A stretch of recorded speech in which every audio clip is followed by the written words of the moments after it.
Hello guys, welcome to my channel all doubts clear. आज मैं आपको बताने वाला हूँ आई का उच्चारण। तो चलिए समझते हैं आई को कब क्या पढ़ना है।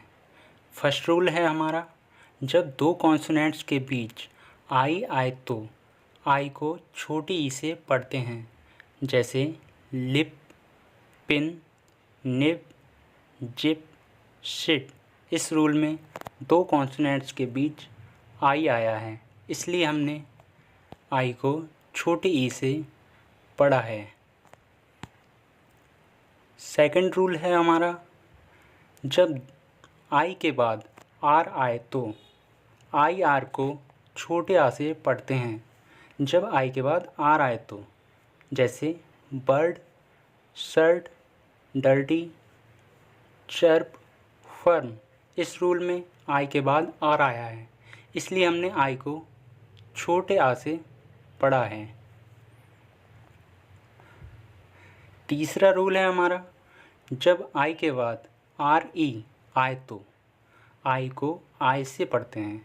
जब आई के बाद आर ई आए तो, जैसे फायर, हायर, मायर, टायर, वायर। इस रूल में आई के बाद आर ई आया है। जब भी आई के बाद आर ई आएगा तो हम आई को आई से पढ़ेंगे। नेक्स्ट रूल है हमारा, जब किसी वर्ड में आई ई आए तो आई ई को आई से पढ़ते हैं। आई ई को आई से पढ़ते हैं, जैसे डाई, लाई, पाई, टाई, फाई। इस रूल में हमने आई ई को आई की आवाज़ से पढ़ा है। नेक्स्ट रूल है हमारा, आई ई को बड़ी ई से पढ़ते हैं, जैसे फील्ड, बिलीव, सीज।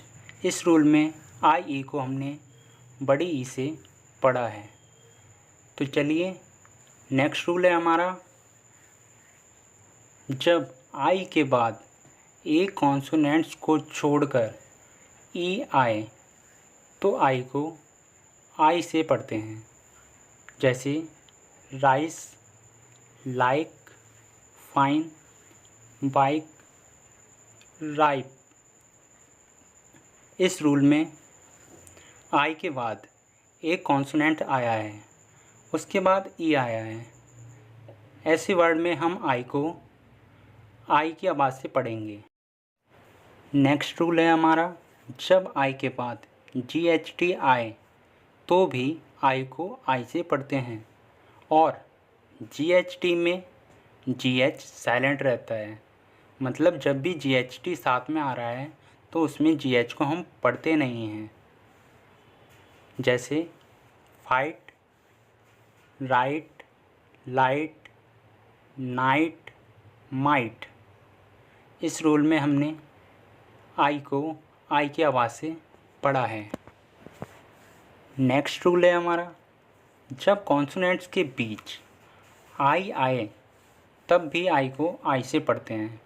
मतलब कॉन्सोनेंट्स लेटर्स के बीच आई आएगा तब भी हम आई को आई की आवाज़ से पढ़ेंगे, जैसे find, child, mind, wild, wind. Next rule है, जब किसी वर्ड के लास्ट में आई ई आए और उससे पहले एक से अधिक लेटर्स आएँ। मतलब जब किसी वर्ड के लास्ट में आई ई आए और उससे पहले एक से अधिक लेटर्स आएँ तो आई ई को बड़ी ई से पढ़ते हैं, जैसे मूवी, कूली। नेक्स्ट रूल है, जब किसी वर्ड के लास्ट में टी के बाद आई ओ एन आए तो आई को छोटे आ से पढ़ते हैं, जैसे attention, creation, mention, nation, education. इस रूल में जहाँ टी आई ओ एन आया है, मतलब टी के बाद ION आया है, तो हमने उस आई को छोटे आ से पढ़ा है। तो और यदि एस के बाद ION आए, उसमें था टी के बाद ION, इसमें है एस के बाद ION, तब भी आई को आ से पढ़ते हैं। जैसे टेंशन, पेंशन, फैशन, प्रोफेशन।